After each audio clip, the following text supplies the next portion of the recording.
In 2018, NASA started testing a new probe designed to explore the oceans. But why has the world's biggest space agency decided to go underwater? It turns out that this challenging task requires using the newest knowledge and technologies. In this video, you'll find out what challenges is NASA gearing up to face deep under the sea? How can James Cameron help us find extraterrestrial life? And why does the ocean remain the most significant mystery known to humankind? How deep can a human dive into the ocean? Probes are a must when exploring outer space, as we can't go there ourselves. But the ocean is a different story, am I wrong? Many people can run their own ocean studies by just diving into it. A regular human with no special equipment can't go deeper than just 6 meters. If they have a scuba set, they can go 40 meters down. Although there are freedivers that can plunge 100 meters below sea level without it, it's still nothing compared to the formidable depth of the ocean. It's very far away, even from the first layer called the epipelagic zone. Its lower boundary lies at a depth of 200 meters. This is where sunlight can still penetrate and where phytoplankton lives, as well as the fish that feed on it, plus predators like dolphins or sharks. But can a human get any deeper? This is Ahmed Gaber, and he has broken a record for the deepest scuba dive at a stunning 332 meters. This means he reached the mesopelagic, also known as the midnight zone. It extends from 200 to 1,000 kilometers below the surface. Even the best military submarines can't go down this line. There's no sunlight anymore, and animals living there possess incredible features. They've adapted to semi-darkness thanks to their big eyes and bioluminescence. And what's more, this place is where 90% of all fish can be found, and that's around 10 billion tons. The population of creepy cyclothone alone stands at 1 quadrillion fish. But it's just the tip of the iceberg, since deep-sea trenches extend across many more kilometers and keep many secrets. What if we try to explore them? How do we reach the dark and cold ocean floor if even submarines can't do that? The deepest point is located beneath the western Pacific Ocean. It's the Mariana Trench. It's called the Challenger Deep, and it has a depth of 11,034 meters. The pressure at that depth is 100 times higher than on the surface. To survive in this place, we'll need a special watercraft. The most famous of them is Deep Sea Challenger, as it was used in 2012 by Oscar-winning director James Cameron in an expedition to the Mariana Trench bottom. The only piloted submersible that had ever been there before was Trieste. In 1960, this bathyscaphe, carrying Lieutenant Don Walsh and Jacques Piccard, an engineer, became the first vehicle in history to descend to the ocean floor. Since then, 13 more people have repeated this journey. That's 10 times less than astronauts flying into space.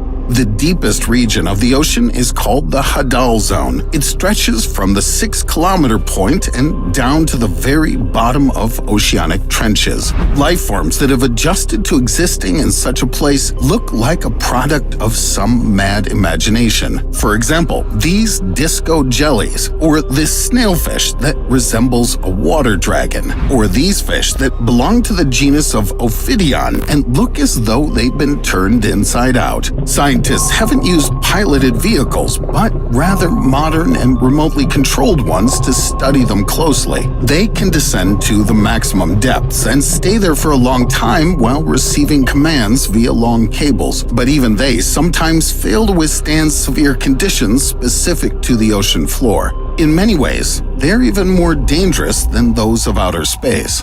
In 2014, an underwater vehicle, Nereus, operating under the US flag, went down to the Kermadec Trench located close to New Zealand.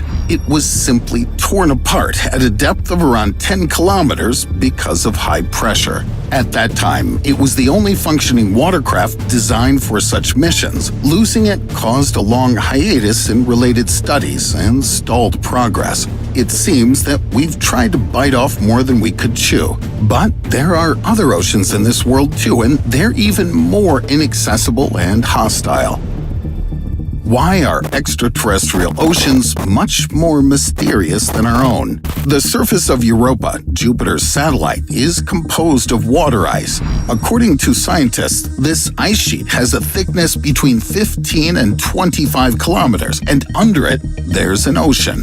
Astrobiologists suggest that there might well be life on its bottom around hydrothermal vents that release the satellite's internal heat. This kind of life might be similar to that existing in the deep waters of Earth. Furthermore, Enceladus, Saturn's satellite, may also be habitable. From time to time, steam jets generated by internal heat break through the ice covering its poles. In 2018, a space probe called Cassini discovered that they contained water. However, to find life there, we'll have to send a Nereus-like probe to the depths of both satellites. But the ocean of Enceladus must be around 30 kilometers deep, while on Europa, the waters must be as much as from 60 to 150 kilometers deep. That's 15 times more than what we have here on Earth. What can be hidden at a tremendous depth like that? Compared to this, Cameron's expedition seems to be a cakewalk. Such a mission requires serious preparations, and that's why NASA has started practicing deep diving on Earth.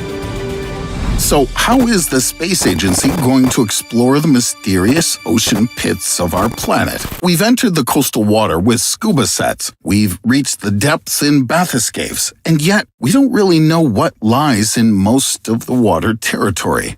At the moment, around 80% of the ocean remains unexplored. These ocean parts are called the bathypelagic and abyssopelagic, or the midnight zone and the abyss. Highly specialized species resistant to high pressure, like, for example, a tripod fish or a deep-sea anglerfish, are just a small part of the deep-sea world we've managed to discover. Given zero visibility, the research is basically done by groping around in the darkness, and since the submersibles can work only for some limited time under such enormous pressure, it's impossible to probe the vast expanse of the midnight zone and the abyss. Or instead, it used to be impossible until NASA stepped in. They've created an underwater drone called Orpheus to fill in the blanks on ocean maps. It's equipped with high-sensitivity cameras and sensors that had been previously installed on the Perseverance Mars rover and can examine rocks, shells, living organisms, and create 3D maps of the bottom areas. The relatively small probe weighs 250 kilograms and is made of syntactic foam, a floating composite material filled with teeny glass beads to make it more durable. Sounds fun. I'd like to take a ride in it.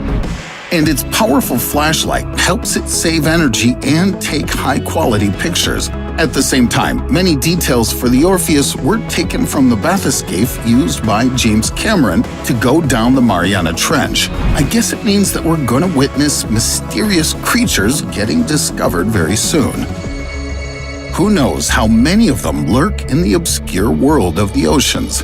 And who knows what else we can find in the abyss? Perhaps a huge prehistoric shark that crashes our probes. Or maybe Atlantean citizens are behind that because they hate seeing our machines polluting their secret city. Or could it be aliens doing their best to stay unnoticed? Anyway, drop a comment and tell us what you expect to find on the ocean floor. But remember, if you gaze long enough into an abyss, the abyss will gaze back into you. Also, check out my other videos, like this one, where I show what would happen if we could breathe in space. Will it then be possible to travel there without a protective suit?